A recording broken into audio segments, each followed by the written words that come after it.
Hello and welcome to the Pocket Gamer podcast. It's episode number 522. My name's James Gilmore. Joining me today, it's Rick Cowley. Hello. It's me again.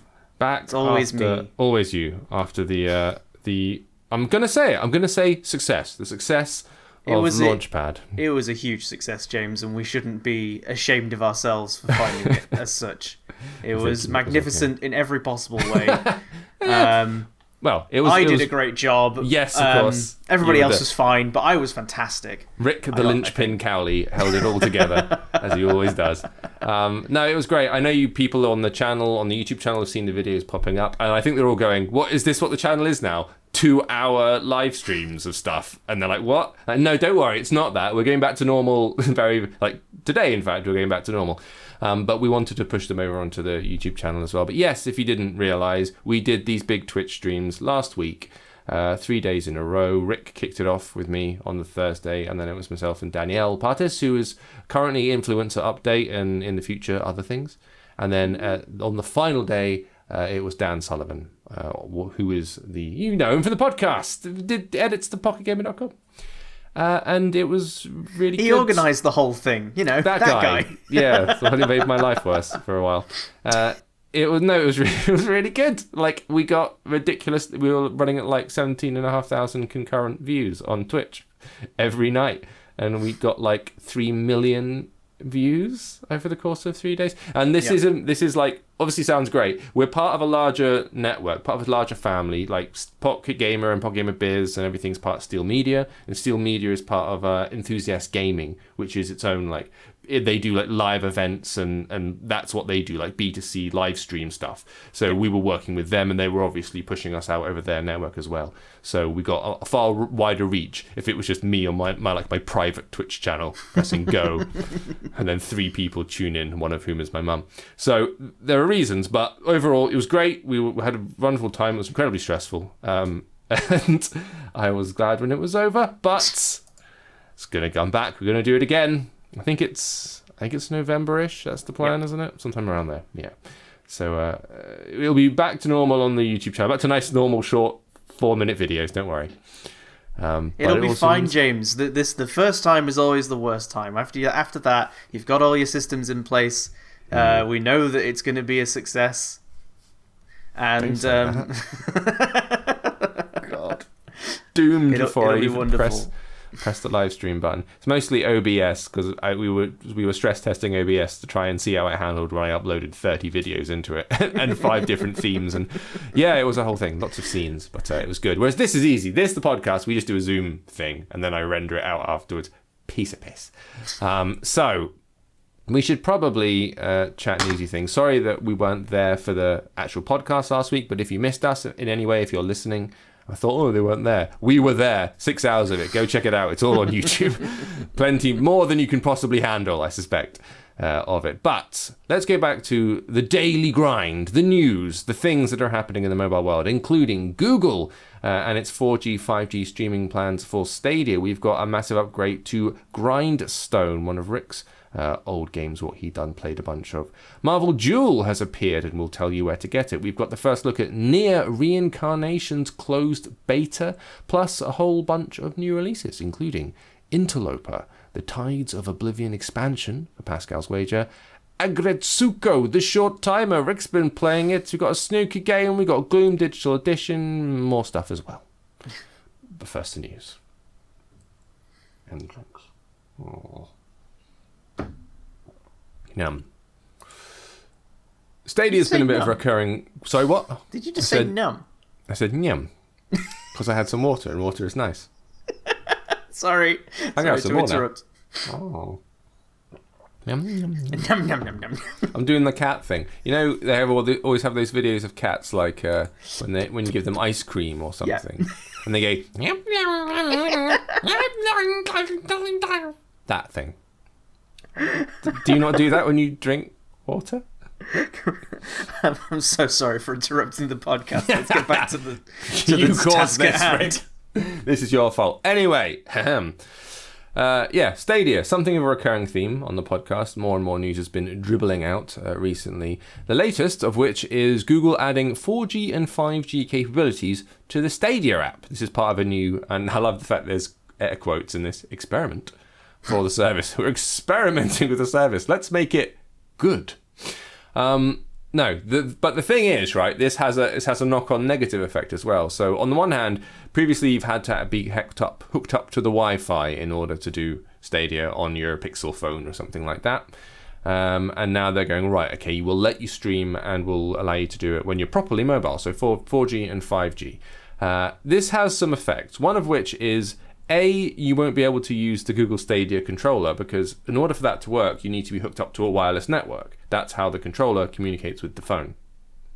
So if you're using 4G or 5G, then you can't use your controller, which means, does it support other controllers? Can you do like Bluetooth? So you have to use a Bluetooth controller? So you can use a Bluetooth controller, you can use a wired controller, which apparently is a thing, or you can use on-screen virtual controls, which don't do that. That would be a bad idea. Yeah, good one, Rick. Yeah, lovely. Yeah, brilliant. The other thing is it's giving you the amount of data that it will use over that period. So if you're using 4G or 5G, you're talking 2.7 gigabytes of data per hour. And you're like, that's quite a lot if you're on a plan. If you're on like a 10 gig or 12 gig plan, that's a big chunk of it. But as you said in the story, that's running the game 360p. Yep. So that's exactly the highest of resolutions. No, that's 2.7 gig per hour for like the lowest possible tier YouTube grainy ass. But this doesn't sound appealing at all, Rick. I mean, it has some appeal in the fact that you will be able to play it wherever you are instead of, well, as long as you have phone signal, instead of having to be connected to the Wi-Fi all the time. But at the moment, not a great thing. Now, the thing about the 360p is that Google has not actually confirmed that that's the case. That's just estimates made by, I think it was 9to5 Google, who originally sort of reported on this. Right. They reckoned that that's what it was, and then if you bump it up, you're going to double that resolution. That's going to cost you like 5.4 gigabyte per hour. Or, if you want it at full HD 1080p, that's going to be over 10 gig an hour, which is not going to be suitable for a lot of people. And that's bad compression as well. Like, if you are watching stuff on Netflix, for example, and you're watching like you watch something at 1080 and it's a 45-minute show, it's probably only about like 6 gig, maybe 5-6 gigs. So they put a particular kind of compression on it to make it work. So that's, if these data readings are true, that's not brilliant compression that they're using there to get stuff over. But again, that's just an estimate. Like, Google hasn't officially said, as far as I know, officially said what the resolution is and what compression and optimizations they are doing. But I think it's really cool. I think this is definitely what needs to happen in the future, and it's something that, when you consider other streaming platforms like xCloud, already has this and had it from the start, and isn't sort of like a weird experimental beta thing. It's just been there from the beginning, and people have been using it and saying it's really good. So this is the step that Stadia. Stadia. Google Stadia wants to, should be going in the direction of, because that's exactly what this whole technology is all about. Really, is as much as Stadia is about getting rid of the console and getting rid of updates and all that kind of thing. It's about getting games anywhere of the highest quality on any console on any screen.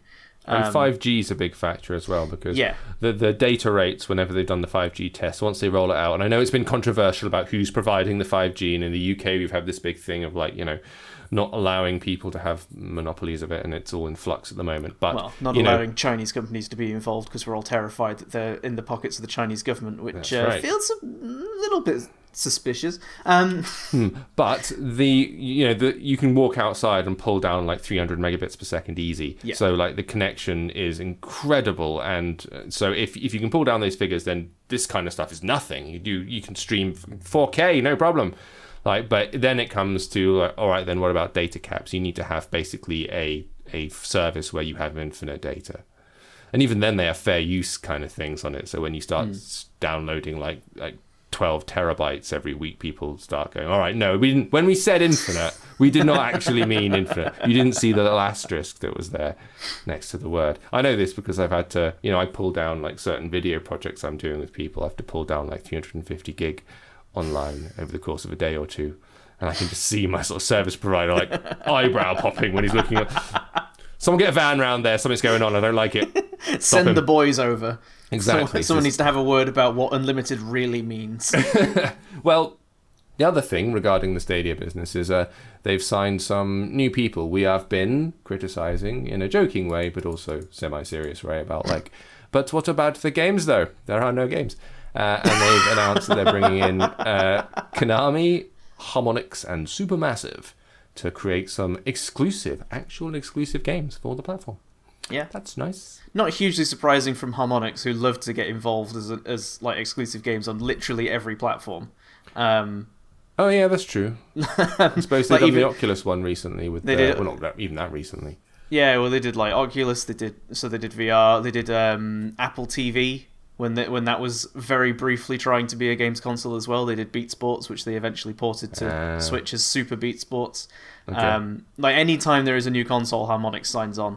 Supermassive, I think, is really interesting because Supermassive are the team behind Until Dawn and the Dark.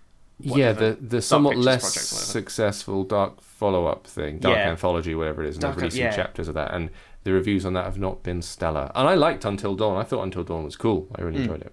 But they've previously been like a Sony exclusive company, so it's interesting that they're now branching out into doing Stadia as well. Of all the consoles they could pick, it's the one of the more interesting ones that they could have done. And the Konami thing is they are basically doing like a follow-up to Super Bomberman R, which was a Switch launch exclusive. Really? Yeah. Wow, okay. But they're doing it as like, it's going to be like a bigger multiplayer experience now. I think it's basically Battle Royale Bomberman. And it'll be exclusive to Stadia at launch, probably for like 6 months, and then come out elsewhere. So... As always, the story with Stadia to me is still check back in a year. Yeah, pretty much. And then next year it'll put it on this and give it a try. Then we'll see. Yes, and it might be the same story next year. We'll see. But we've got to keep following it because, it could be the future. I know we're talking about it a lot on this podcast. Probably sick of hearing about it, but there's a reason. This could possibly be the way all games are for a while before long. So, moving on to games you can actually get at the minute. Grindstone, which I believe is still Apple Arcade, right? Yeah. It's Apple Arcade, yeah.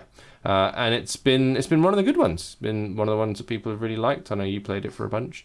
We've got updates. So the latest update's called The Daily Grind, which gives you new levels, daily challenges, and gold gear. So 50 new levels in total. That's 230 levels, and they're authored as well. This isn't some like roguelike thing, is it? Yeah. That's good. Very nice.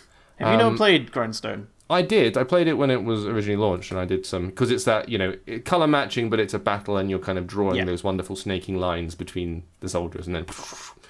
I didn't, clearly I didn't go deep like you did, but no, it was... I was surprised that it was a nice and fun thing.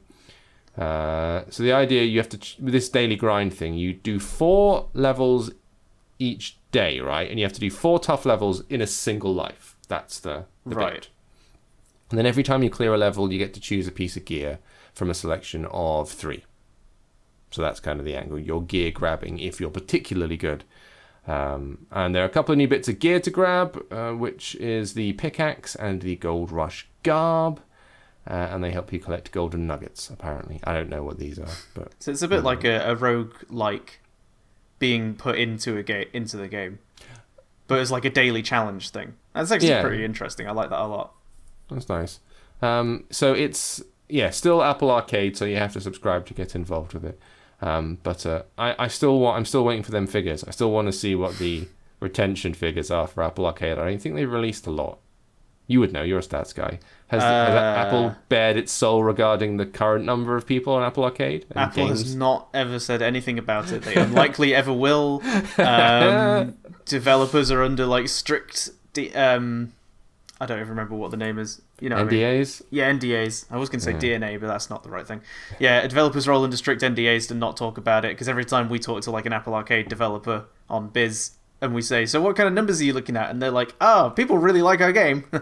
Okay, that's not a number, but sure. Which is entirely fair. I mean, if you have a proprietary system and you're trying to get people to sign up, you don't want to... Well, that's the thing, isn't it? If there were big numbers, they'd be shouting about it, you would assume. Yeah, I mean, I suppose that- Netflix has started to reveal a lot more, especially with the movies, and it's always like, this has broken our record, rather than, this didn't get any, look at exactly. this is a joke. They only crow when the numbers are enormous. Exactly. So, but you'd at least think they would even hit like milestones of like, oh, we have 1 million subscribers, they have 5 million subscribers, and they've never done that. So it like the fact how quiet Apple are being and how quiet all the developers are being, is very curious and makes you wonder how well the system's actually going. We mentioned a few podcasts ago about the fact they're changing the games that they're targeting for the service to the point where they were working with some developers and then they went, actually, no, we don't want your game anymore, or some words to that effect, because we're looking at a different way of kind of engaging with the audience, and now your game maybe isn't that anymore. So they're clearly learning from what they've experienced so far and trying to optimize it, and that means dropping, I think, and it looks like they're dropping like the single player-ish short game narrative stuff in favor of the more long retention, the daily grind. Yes, exactly. In fact, Grindstone. That's what they want. This is the kind of game that they are looking for, and if they can get more people hooked on this kind of thing on Apple Arcade, then more games like that will come and more people will start coming in, and it gives people a reason to keep subscribing if there's more content slowly coming out, rather than paying, like getting that free subscription, playing one game, like smashing through Beyond a Steel Sky in a weekend or something, and then not renewing their thing, which is reportedly the problem, is that people are signing up to play 1 or 2 games and then not renewing their subscriptions afterwards. Yeah, which makes sense, which is, probably what I would do if I was paying for a sub. So, we'll obviously give you more information on the Apple Arcade thing as well, it appears, because we are going to follow that as well. Again, the future, potentially. It's a rocky start, like with Stadia, but could be the future. So, let's go to Marvel. More massive ongoing franchises that never ever stop. So Marvel Duel has just been just been released, I should say, for iOS and Android. This is in Thailand, Indonesia, Philippines, and Malaysia. We're reporting on this because this means it's probably quite close to a European and US release, if they've actually proper released it, rather than it being a closed beta sort of thing. It's, I say, iOS and Android as well, dual launch on both platforms. Now, we were slightly confused about this because there was some information that came out during LaunchPad last week when we showed some exclusive stuff from them.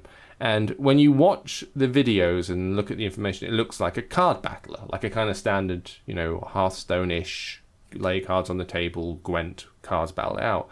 But the information we were getting from the developers and that were that they were talking about it being more like a battle chessy kind of thing, and I was convinced we were getting some kind of crossed wires, because it's like, it's not though, and they're like, no, it will be when it goes to launch. And I'm like, well, apparently it's launched now, and I'm looking at the launch trailer and it's definitely a card battler. So I don't know what's going on there. Either way, you can see the trailer for it up on pg.com if you want to, and if you're in one of those regions you can get involved. But I reckon, month or two, and then we'll see this appearing here. It looks like it's got a lot of cash behind it. It looks very slick, but we haven't been able to get our hands on it. I'm sure we're going to do a little. We might get access to it somehow, and Dave Aubrey will do a little preview thing for us. So, if you're interested to see what that looks like, possibly more interesting, at least to me, NieR Reincarnation. So this hasn't reached the partial release stage. We're still in closed beta at the moment, but gameplay footage has appeared online, and it looks fascinating. I had to double check with this because I was like, it looks very much like it could be or the kind of thing you do with a console game, and I didn't know if it was some little sub spin-off from NieR Automata or something like that. And no, this is a full mobile game.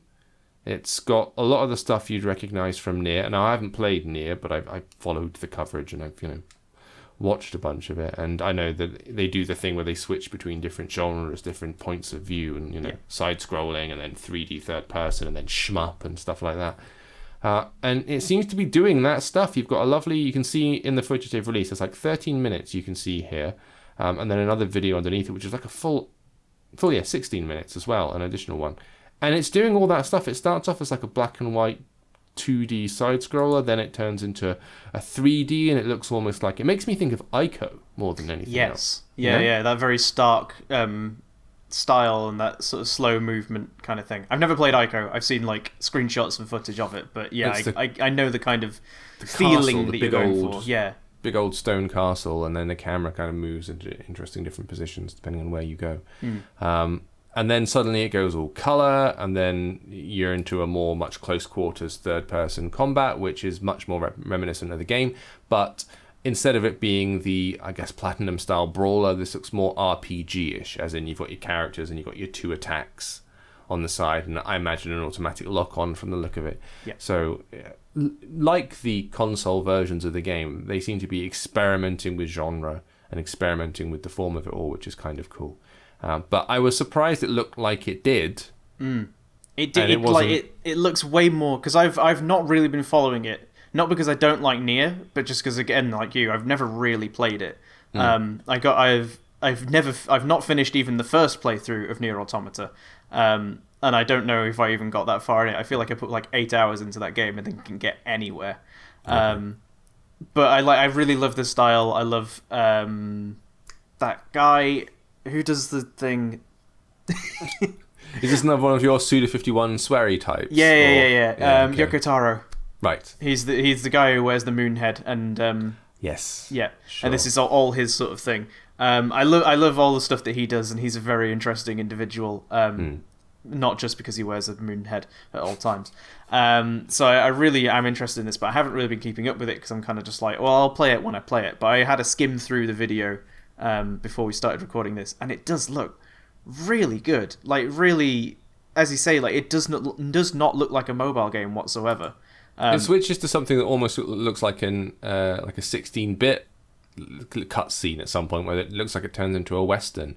Yeah. With like, it goes through so many different styles. And you're like, this is bold, interesting stuff. Because my assumption would be like, all right, then they'll pick one element of NieR, then maybe pick the shmup bit, and they'll do like a mobile spin-off where it's just that. But no, they appear to be doing a whole new thing. Yeah, this is a NieR game. This isn't like a NieR spin-off or a mobile approximation of what NieR would be. This is a NieR game. It just happens to be on mobile, which I think is fascinating and must be so difficult to make as well. God, yes, I imagine. Well, the thing that we don't know is when it's going to come over here. So this is the closed beta. It's all currently in Japanese at the minute. All the videos are in Japanese, and we don't have a Western release date for it. But as who wrote the article? Cameron points out in the article, Sinnoh Alice did eventually come over here. Yeah. It was a bunch of years later, but it did come over here. So it looks like we could get it. And I hope we do, because this looks fascinating. I'm sure we will. I think NieR has like proven itself successful in the West, and there's the console remake of the first NieR game is definitely coming to the West, I believe. So yeah, so there's definitely interest in our market for this kind of game and for Yoko Taro's work. So I think it'll definitely at some point come over, but who knows, because it's all still in beta and it's still being developed, and who knows even what the game is. Your optimistic take. Oh yeah, I like the it'll definitely come over. We'll run with that. That's the party line. So yeah, we'll as soon as we get more videos, obviously we'll let you know. But NieR Reincarnation, go check out the beta gameplay on the site. It looks cool. And finally, Rick, in news, Farming Simulator 20's got new vehicles. You know how much I love Farming Simulator, Rick, and how I play it every day. So right? I actually do love Farming Simulator. Not that I play it very regularly. I love all simulator games. Do tell me more about these. Mate. Are there any Pocket Rocket Tractors in there? Because that's my... not Pocket Rocket Tractors. I can tell you, however, that you're looking at getting your hands on a John Deere S790 Combine Harvester. Oh, hell yeah. That's raw power there. Also within the John Deere category, you've got a 9620 RX tractor, 718C header. I don't know what headers are. What are headers in the scheme of... No idea. Okay. Or a semi-trailer loading wagon made by someone called Fleigel. That's so... it's happening. 100% in your wheelhouse. I'm not knocking this. I really like Elite, and I spend ages bimbling around doing like deliveries for people in space that takes 20 minutes, which is just driving from A to Z, really, listening to the radio, the in-game radio, where they're talking about a princess being abducted, a space princess. So I got no ground to talk on. I get excited about the idea of like just swapping out the landing gear in my ship. So. Combine harvesters, it's not a million miles away, and I respect the community of all the Euro Truck Simulator stuff. In fact, the new one, is the Microsoft Flight Sim. Oh yeah, that looks like amazing. It looks lush. And every time I'm a sucker for this now because as you can see on the stream, I've got my HOTAS. Look, there it is. Woo! I've got my HOTAS sticks. I've got my VR over there. And every time someone says brand new Super Swish Flight Sim, I'm like, ooh. Being as I can't get on a plane at the moment, and don't really want to, and I'm missing traveling across the Atlantic, I can just hop in a 747 and pilot it for 8 hours in real time while my wife sits there like this. You'll be in VR. I mean, I don't think it has VR support, but you could just put it on and just use it as a TV, right? Surely it must do. Come on. Don't tell me it hasn't got VR support. I don't know if it does. I'm sorry. What?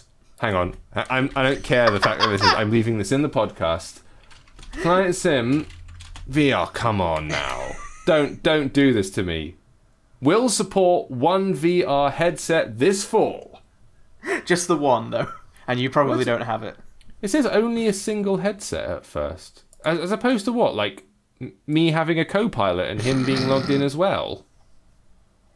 I wasn't aware that I could plug two. I don't care. Either way, I'm validated. It's clearly not launching with it, but in autumn, VR. Good.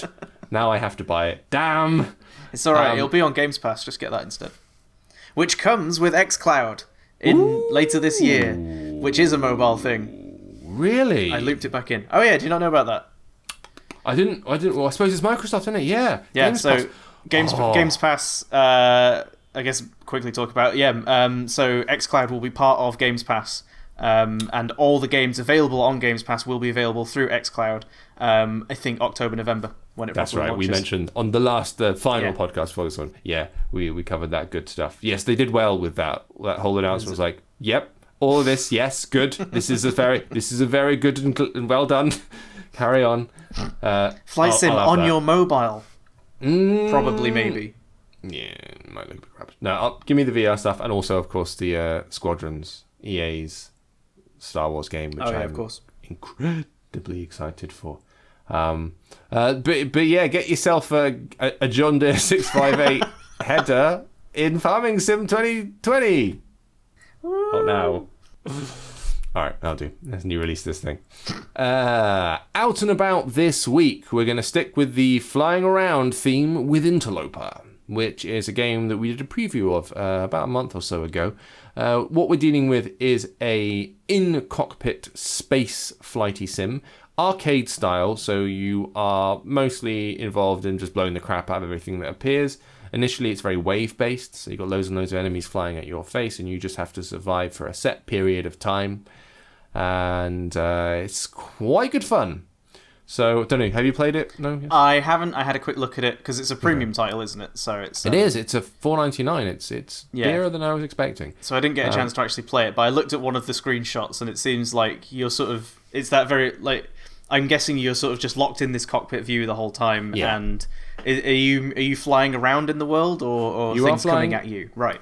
You're flying about, but people are popping in from all over the place. So you're always... It's kind of that... It looks very kind of lo-fi in so much as it's the low poly, old-fashioned flight sim. Speaking of things like X-Wing and stuff like that, it looks better than that, but like it looks deliberately quite lo-fi, and you can fly around. You've got full control. It's virtual sticks. You've got quite a lot of customization where you can change, invert sticks and change whether you want to like look left and right, or whether you want it to roll or pitch and yaw and all that. So you can tweak it to make it comfortable for you, and it feels pretty comfortable when you're doing it. When you get an enemy in your sights, it's kind of auto fire, so it does that thing that it does with most first-person shooter games. So it keeps it nice and fluid and flowing. All you have to worry about is aiming and then dodging lots of asteroids, which are also flying around the place. And it does a pretty good job of keeping things. It keeps you feeling under pressure. Which is what I liked about it. So it is throwing a lot of stuff at you. You do have to be careful where you steer, but mostly you are focusing on the enemies and trying not to get completely battered. You don't have anything like shield control or stuff like that. It's mostly about like try and take them out as quickly as possible. Time is your enemy here. The longer you stay floating around, the more likely you are to have the crap blown out of you. So take them out dead quick. And then when you get back to your home screens or whatever, you can start swapping things in and out. So you've got 2 weapon ports you can switch around as you get more weapons. You can load in a different... What was the other thing? I think there is some armor stuff you can mess with as well.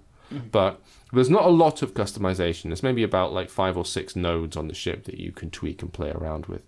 But the thing it does nicely is because the time limits, like survive for X amount of time, it's usually about like 90 seconds, 2 minutes. So it's mobile play, nice and short, keep things, pacey. Swarms of fighters come in, you take them all out, and then boom, on to the next mission. If you get killed midway through, it kind of wipes your loadout, so you have to reload your ship again. Okay. So there's an incentive to kind of keep it going and keep the flow. And keep smashing the crap out of everything. If you want to use your MFI controls or anything, you can. It does support the controllers as well. But the touchscreen stuff was pretty good, and I had a nice time. Now, apparently it's even more expensive. It's $5.99 or £5.99. Yes, so that's premium, no ads, no IAPs or anything. And they're expecting to add more content post-launch. I haven't played enough to judge where I think it's worth £6. That's quite a lot for what is sort of a short burst arcadey kind of thing. I'd like to play more of the release version because we were playing on a test flight build, which is the one I've got on my phone. So work in progress and all that. So, but it was positive. Like, check out the video we've got on AppSpy, and we'll look into it. AppSpy, ooh, there you go. Freudian slip there on Pocket Games YouTube channel. Going back a bit. But yeah, it's certainly worth a look, especially if you're into the flight simmy stuff. It feels good on mobile in a way that some don't. So Interloper is the name of that one. What have you been playing, Rick? You've been playing a couple of things. What have I been playing? So I had my eyes a bit down for the first half of this podcast, and that was because I was busy playing a game. Because you like to multitask, don't you? I do love to multitask, and I do need to... I don't have time in the mornings most time to actually play some of these games. So I've been playing Data Live, and I wish I could remember what it was called. I have to go and look at the stuff underneath the app. I have to go and look at the text. A Live Spirit... nope, that didn't help. Spirit Pledge. Spirit Pledge, okay. Spirit Pledge. So that is... It's I think it either came out tail end of last week or very early this week. Date A Live is, as far as I know... like dating sim about an alien girl who's also a pop princess. I'm not 100% on that. Please don't attack me. Okay, well, I should have known, shouldn't I? They did a full remake, including like fan discs and stuff on PS4 called Data Live NieR Reincarnation, which I own, but I've never actually got around to playing. Multiple anime adaptations based on the light novel series written in 2013. 34 episodes of this thing. God damn. So okay. While you're looking it up so you can make more fun of me, this so Spirit Pledge is sort of a cross between side-scrolling battler, where you control one of the characters who you also are trying to date, and they have to basically beat up waves of enemies using standard attacks, and you can chain those together with special moves, and like the combat in it is really like nice and flowy, so you can chain up like huge hit counter, and like it feels really, really smooth and really nice, and the battles themselves take no more than about 90 seconds, 2 minutes, so perfectly suited for that. And then as you progress through a story, you also have like these more involved visual novel sections where you're talking to the characters, and you're going on dates with them. I don't think you actually are. I was in a bombed out school building at one point. I'm fairly certain that's not a date, at least not one that I've been on before. And there's more beyond just Nando's, Rick. Don't limit your options, man. Yeah, you just, that's standard visual novel fare. You have a bunch of choices that come up, you select them, you chat to them. I think they have like live 2D animation on them, so it's 2D characters, but they're moving about and changing poses and stuff like that. So it's like they've got that hugely in-depth RPG element, but it's also built off a visual novel series, and they've not forgotten that part as well. So I think it's a really interesting mix. It's free to play, so it'll have all the free-to-play trappings. And now I want to know why you look so confused, because I imagine you've fallen into a Wikipedia well. I'm just watching footage of it. In fairness, all the animation and it all looks very nice. Where does it rank on the cringe factor? Where are we in like... one of the dialogue options I had recently was like, date me, please date me, and I'm like, okay, maybe not. My main character is a little bit cringy. There haven't been any sort of like, oh no, I've fallen over and now you can see up my skirt moments yet, but I'm sure that's coming. I'm seeing some of the key art, and I'm like, yeah. You can sort of see that it would happen eventually. It does not happen in the first sort of opening half hour of the game. I know your game, pal. Okay, all right, fine. Well, this is extremely Rick Cowley. I'm glad we discussed it. Data Live : Spirit Pledge -global, to give it its full name over on Android. And it's got a lot of very good reviews. Got lots of very happy people playing with their dating warrior girls. Marvelous. All right, then we should probably mention this because this is a follow-on from what we did on LaunchPad. Pascal's Wager, we've got a release date for the Tides of Oblivion expansion. I probably should have mentioned this in news. I thought it was sooner. Either way, I'll mention it anyway because it's going to be a premium thing. It's going to be a $2.99 add-on, and it's going to be out on August the 20th. And if you want to know more of that, we've got all of the videos and the trailers and the things currently available as part of our Launchpad section. Just go and have a look at that. I'm going to jump straight onto the other thing that you were playing, and sticking with the whole anime theme. Although this I've seen, as in I've watched the first series of this, and it's really good fun. Aggretsuku has got a little tie-in mobile game. It's called The Short Timer Strikes Back, and it is a match 3 puzzler based on the little tiny... She's a red panda, isn't she? That's what she is? I think she's, red panda called Retsuko, who works as just a salary woman in an office. Salary woman, yeah. Yeah. I love that term, salary woman. Seen it recently appear with relation to... They mention it in the Yakuza series. Yes. There's a great photo that was going around. I think it's probably Andy Kelly. Of what is the only good game series in the world, which is Yakuza. And it's them taking some dude taking a picture. Like Kazuma Kiri is clearly doing like a photo shoot or something. So it's these topless dudes in the thing going, I can see the constrained face of the salary man under pressure. Ka-ching, ka-ching. And he's doing the little heart emoji. It's the best game series, Rick. It really is. It's amazing. It really is. But yes, the hook of Aggretsuko is that she's incredibly stressed at work, and so she goes out and she sings karaoke in like death metal karaoke. Yeah, and it's very sweet and funny. So this is as you say, it's like a match 3, but it's also in the sort of vein of Gardenscapes, Homescapes, all that sort of thing, where you have like a home base that you're also building up using the stars that you earn in game. Okay. The thing that makes it sort of different is that it's very much like a hardcore match 3 in the terms of like you have points that you are earning, and then like if you hit a certain threshold you earn that many stars as well. And then you have to use those stars to level up your building and add more things to it. You also can't like choose you can choose the theme of the floor that you're building at the time, but you can't choose individual furniture elements. You can't recolor stuff or anything like that. So it's lacking a little bit on the actual base building element.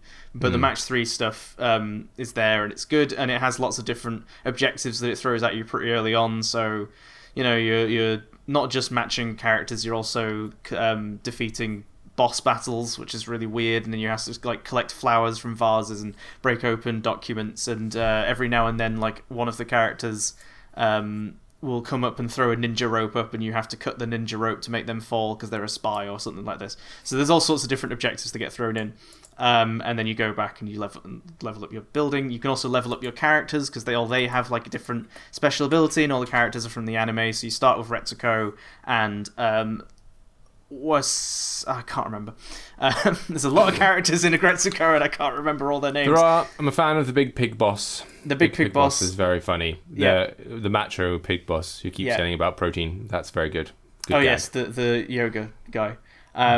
You also have from the start, I think, the secretary bird, whose name I don't remember, who is actually a secretary and also a secretary bird.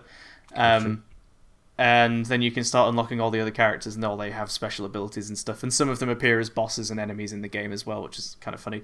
And the main key draw of it is, with every few levels that you unlock, every few levels you complete, I think it's every 10 levels or something, you unlock an episode of the original anime. So Aggretsuko started as like 1 minute, 2 minute anime segments that were kind of streamed online or as in place of things. Yeah, okay. It all started as like a very short thing.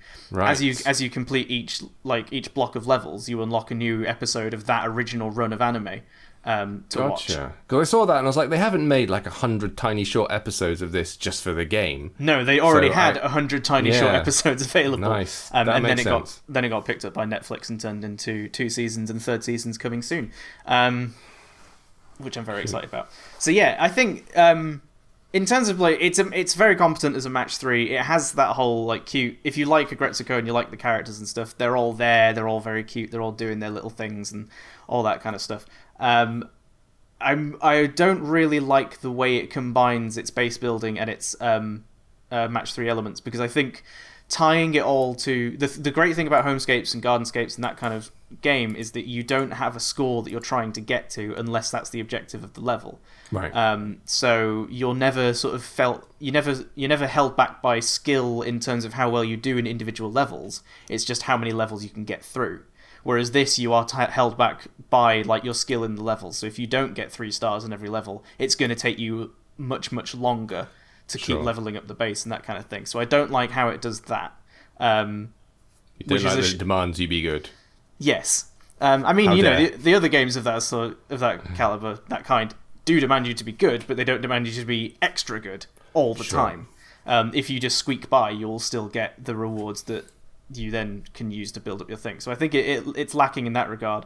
But I think if you like match 3s and you like Aggretsuku, there's definitely no reason not to play this one. Okay. Because it's also free, and as I say, like if you get every 10 levels or so, you unlock a new episode of the anime, which I don't know if it's ever been translated into English before. No, that I'd be curious to see what the little original version looks like and how it's weird. It's like it's kind of fun. Like all the characters are still there, but they have different roles and different places and stuff, and they've clearly been changed and adapted for the Netflix version. Nice. And fleshed out a bit more, whereas in the shorts there's like different characters you'll see in the background of the main anime, but they're coming in to the fore on this one, which is kind of interesting. All right, well, give that one a look. I'm curious about it now. Something that I played last week on the LaunchPad stream, which was one of my favorite things that I played, is now out. So Lure. This appeared, and this is exactly my kind of thing, which is I like the lo-fi arcadey games with the very stripped-down controls, and people who've listened to this for a bit know Super Hexagon is one of my touchstones for this, like a perfect, super simple, but brilliant. You can repeat it again and again, and it never gets old. Lure is, like, when you look at it, it's pulling an aesthetic from things like Asteroids, like you are literally the triangle spaceship floating in the middle of the screen. And the first level opens with you, the screen is presented as a big circle, and you're floating inside this circle, and at the center of the circle is a sun, and another red triangle pops onto screen, and it's like, go, and you don't know what you're supposed to do. And so it immediately starts to follow you, this red triangle. So you start moving around and, using the thumbsticks to move left, right, and guide your little triangle away. And immediately I turn around and try and start to fire on it, because I'm like Asteroids, right? So bust out the cannons, and nothing. You've got no weapons. So I'm like, damn. And then you go, oh, hang on a minute. The game's called Lure. You're going to try and kite them along and get them into the sun. That's what you need to do. The only way to get rid of your enemy is to get them to follow you around in such a way that you can then, like, swoosh behind the sun, and then they pathfind straight through the sun. Boof. Right. And that's how you get past the first level. You're like, I am a genius. And then it starts throwing loads of other stuff on. So once you've got that core concept, that's it. And then you will come into a level and suddenly there are 2 suns. And so you have to be much more careful about the way you steer so you don't fly into it yourself. They might be much smaller, might be much bigger. You then get into a scenario where there are multiple enemies. And you're like, So then you have to start, double avoiding plus luring and all the rest of it. And it gets even more tricky. And the space starts to, you get bigger spaces, smaller spaces to work in. And then you get a lovely little addition, which is, I think, level 10 or something. You start, and the sun is attached to the back of your ship. So it's like attached via a line. And so as you move, it's like just dragging behind you through space like some kind of gigantic nuclear morning star. Nice. And and as you spin around, you do handbrakes, you kind of woof around after you. And so you're suddenly, the enemies are still chasing you, but you can kind of turn around and be like, right then, come on then, and position it so you kind of swing the sun into them. And it's great. It's really good. Like, immediate, clean design, nice and responsive. Levels can be completed very, very quickly. And I love the way that it iterates on the single core sensible idea of just they're chasing you. And it's one of those title games. It's lure them into the sun. Boom, job done. And it just keeps getting more and more. Now, I did get the unlocked version of it because it is a premium game. I think it's I don't know, £2-3. I'm going to say. Might be wrong. I think it's free to start though. Yeah, but it's free to start. You can play the first 10 levels, which is what I was doing with my test flight build on the stream. And then you can unlock after it. So I really recommend people give it a go. Just try the free version. If you don't like it, no big issue. But it's cool. Like, great, simple arcade stuff that feels good on mobile. You don't feel like you're at a disadvantage playing it on a touchscreen. Clean and fun and satisfying. And when you drag them in and bosh, you get that, oh, I'm good kind of feeling, which is exactly what I'm after. So do check that one out. Lure is the name. You can find video of it playing at the end of the second LaunchPad episode, I think, but also out in the app stores at the moment. You played Merge Dungeon. Is that what you were playing? Is that the other thing? Yes. Okay. There's a couple of other things, but that's the one I actually put some time into. What is it? 'Cause I've never played these Merge games much. Okay, so like the Merge games, so Merge Dragons, anything that has Merge in the title, basically. I think you said Triple Town. I don't know. I've never played Triple Town, so I don't know if it's exactly like that. It's good. But things where you take two smaller things and they become a bigger thing, and then two. And then you like spawn in a new smaller thing, and then you have to keep adding more smaller things, and then grouping them all together. And it's basically an idle game. But you just sort of incrementally keep growing stuff, and there's no real point to it, but it taps into something in your brain that's like, ooh, bigger, better, I gotta get more, I gotta keep doing this, and then you can just sort of keep doing it. Exponential growth. Exactly. So it's that, but it's mixed with sort of the side-scrolling RPG style that's been had a resurgence thanks to Darkest Dungeon, and the style is very reminiscent of Darkest Dungeon. Did see a picture of this. I saw it to the point where it's like, oh, that's kind of shameless. Yes. It is wearing its influences on its sleeve and every other part of its body. So, yeah, you've got these three heroes. I think it's a warrior, a ranger, and a sorcerer, and they are going through a dungeon, a side-scrolling, attacking enemies and just continuing forward. Your role in all that is to spawn in, like, craft new items. So you start with like a basic item, which will be their weapon, and then you can merge those two weapons and you'll get a hat. And then if you merge two hats, you get a piece of armor. And if you merge two pieces of armor, and it keeps growing and growing. But each new thing that you merge also has like different stats that you can have, and you can even like have. So a level 1 staff that you spawn in can still have better stats than the staff you've already equipped. So you've got to take into consideration all that as well as like merging them together. So it's less about like sort of mindlessly merging, and it's more about spawn stuff in, check the stats. Okay, this one's better than this staff, so I'm going to replace it with that, and then I'm going to use that to merge with this, and it's going to make an even better version of this hat, and so on and so forth. So it's a bit more involved and in depth. But it still retains that kind of idle, you can drop out whenever you want and not play it sort of style. Sure. And then come back and pick it up again later. Because you've got to wait for... You can't just endlessly spawn new items in. You have MP, which allows you to like create new items. And then you've got health as well, which is obviously going to go down as you get into fights and stuff. I don't think the combat is as in-depth as like Darkest Dungeon and like all those ilk. But yeah, the presentation is so close to that it is... borderline lawsuit worthy. Yeah. Not that I'm going to, put my foot down on that one. No. But you can't look at the two things side by side and not go, oh, similarities. Yeah, I will say for this, their idle animation is very weird. Like the characters, they're kind of, I'm not doing anything. It looks like they look like those flaily arm things that you get that blow air outside of car dealerships in the States. Yeah. That's their idle animation. It's a bit weird.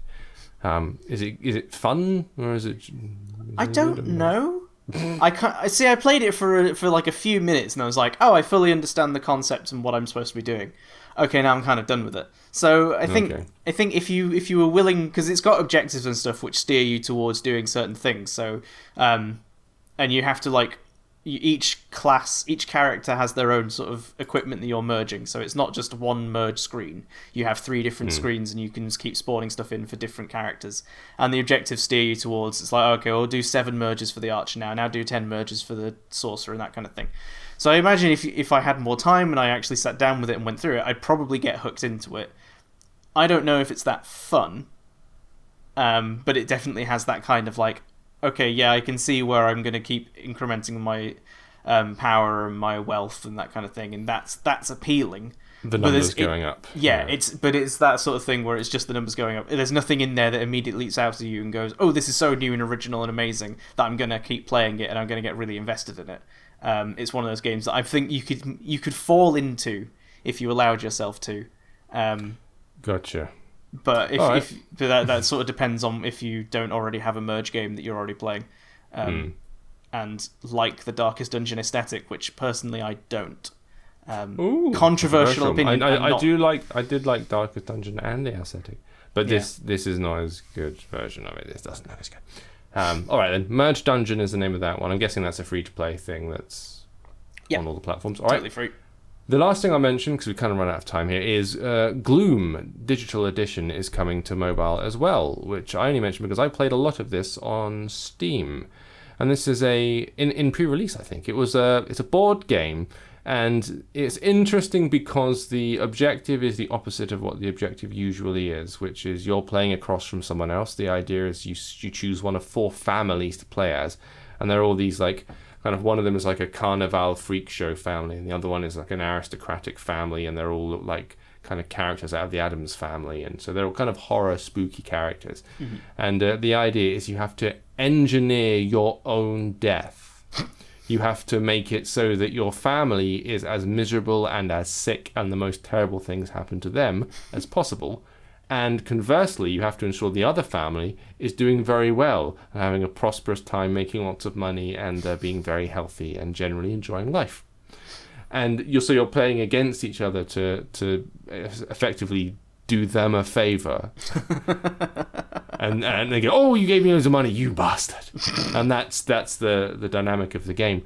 The thing that made the game interesting from a mechanical perspective is you're doing this by you're laying cards down. You have a selection of cards that you can choose to play on certain family members, and those cards have 3 stats on them. Mm-hmm. And those stats will affect certain things. But the thing that's really interesting about it is not so much like, oh, you can alter stats and everything. The cards themselves are, some of them, or all of them, transparent. So the cards are made with a plastic kind of transparency, and then they have information on it, and then they have those numbers, 3 numbers going down the side. And some will be positive and some will be negative. Mm-hmm. So you'll have might have -10, -5, -15, and these are all red circles.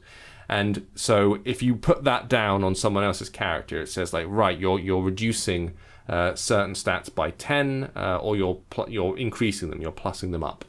And so someone gives you a card which like, there you go, discard your entire hand. A person can only take so much heartache. You lay the deed of despair. And so you've got that card, and what it does is it makes you incredibly miserable because someone's just died. So you take that card and you lay it on one of your own family members because you're trying to mess yourself up, right? That's the idea.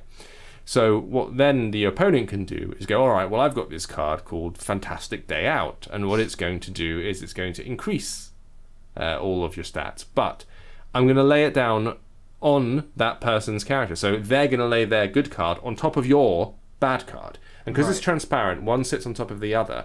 And the numbers from the card on top may overlay and cover up the numbers on the card beneath. But it might not, because it may be that this card only has 2 numbers on it. Right. And the third one, there's a gap. So the number still remains from the card that's sitting underneath. Mm-hmm. And so it ends up being like, well, this is +5 and +4 now, but there's still that -15 modifier from the previous card underneath. So overall, we're still at a negative. And so it's about looking at your hand, choosing whether you want to play it on your family or their family. And then depending on what they've just done, you might want to try and like negate the effect of their card, either on them or you. And that's quite interesting. I'd not seen that transparent card dynamic thing. It was quite clever. Digital version is the one I played on Steam, and they're bringing that over to mobile. Apparently it's out now. We are trying to get it for the joint account. I can see it working because it worked perfectly fine. Yeah. On the Steam version. It was just noteworthy for that slightly weird mechanic. I'm not sure how compelling it was. I kind of got it, and after a few rounds of it, you're like, all right, I think I may have sort of seen the walls of this and where this ends. But I certainly thought it was a novel little idea. We'd like to see how the mobile version works before we say it's any good. But you can see, I think, streams of it way back on the Twitch channel from ages ago, perhaps. But yeah, the name is Gloom Digital Edition. That's out right now, and that's going to be, I'm sure it'll be premium on the iPhone and iPad as well. Why not? All right, we're done. That felt a lot more low energy and chill than the LaunchPad streams, which I was a lot more panicky about. This is easy in comparison.